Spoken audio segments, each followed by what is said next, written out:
File photo. Fuji artiste, Wasiu Ayinde, also known as KWAM1 Popular Fuji musician, Wasiu Ayinde, aka KWAM1, has again asked Governor Dapo Abiodun to cancel the second selection process for the next Awujale of Ijebu.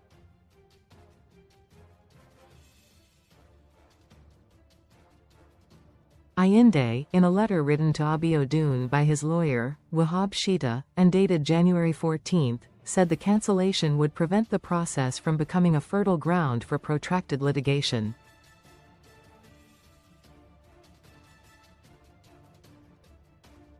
He asked the governor to declare the January 12, 2026, Fusengbuwa Ruling House nomination meeting for the new Awujale as null and void, arguing that it failed to abide by the state Obas and Chiefs Law, 2021.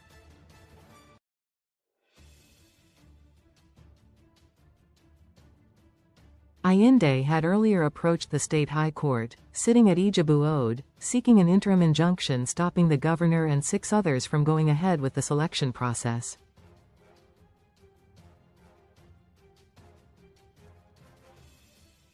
But the court refused to grant the injunction on the grounds that his application lacked merit.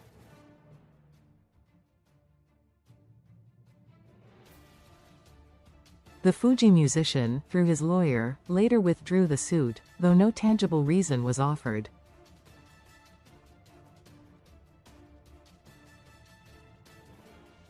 Reacting to the nomination meeting, Ayinde faulted what he called the imposition of a delegate system, and the exclusion of some members of the ruling house from being part of the nomination meeting.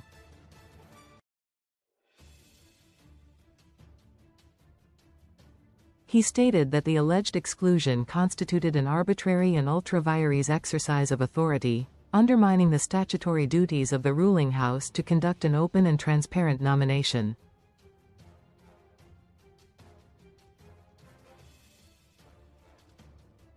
The musician stated that following the demise of the late Awujale, Oba Sikiru Adetona, it became the turn of the Fusengbuwa Ruling House to present candidates for the Awujale stool.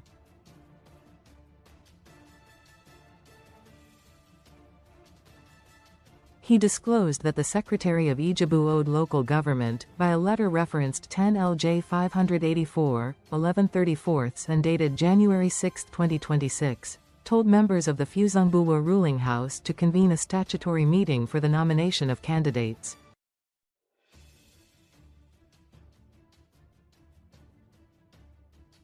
Ayinde said the directive was issued in line with the customary laws of Ijebuland and the chieftaincy regulations of Ogun State.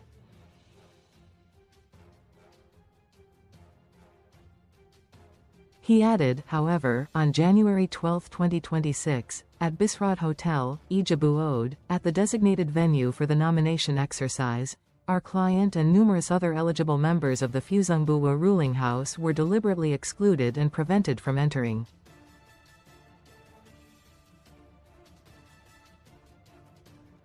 Heavily armed security personnel, including the Nigerian Police and other security operatives, were reportedly stationed at the venue and were used to disenfranchise legitimate members.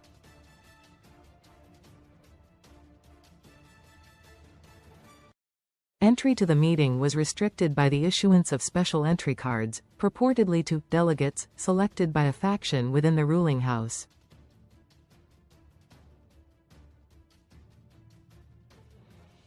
This system of delegates was unilaterally introduced and was never agreed upon by our client or other disenfranchised members, who maintain their right to attend and participate directly in the statutory meeting of the ruling house.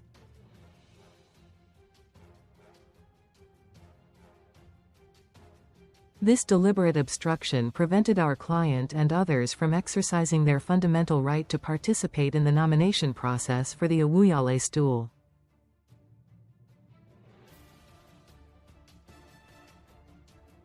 Ayinde, who is also the Olori Omuba of Ijebu land, asserted that the nomination exercise purportedly conducted on January 12, 2026, without the full and free participation of all eligible members of the Fusengbuwa Ruling House, including himself, was procedurally defective, unlawful, and consequently null and void.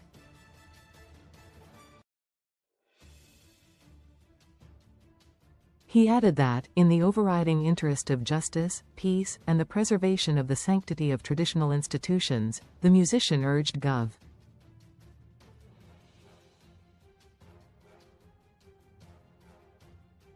Abiodun to declare the purported nomination exercise conducted by the Fusengbuwa Ruling House on January 12, 2026, as null, void, and of no effect whatsoever.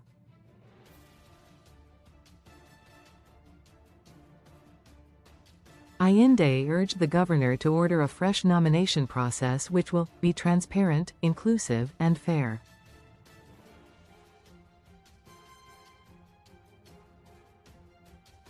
The vice chairman of the Fusengbuwa Ruling House, Professor Fasi Yusuf, when contacted, confirmed the receipt of the letter but described it as errant nonsense and misguided.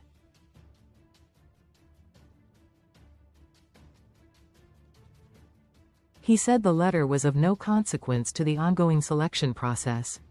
However, efforts made to get the reaction of the government on the latest letter proved abortive as the Commissioner for Local Government and Chieftaincy Affairs, Ganiyu Hamzat, did not answer calls and has yet to reply to messages sent to his phone.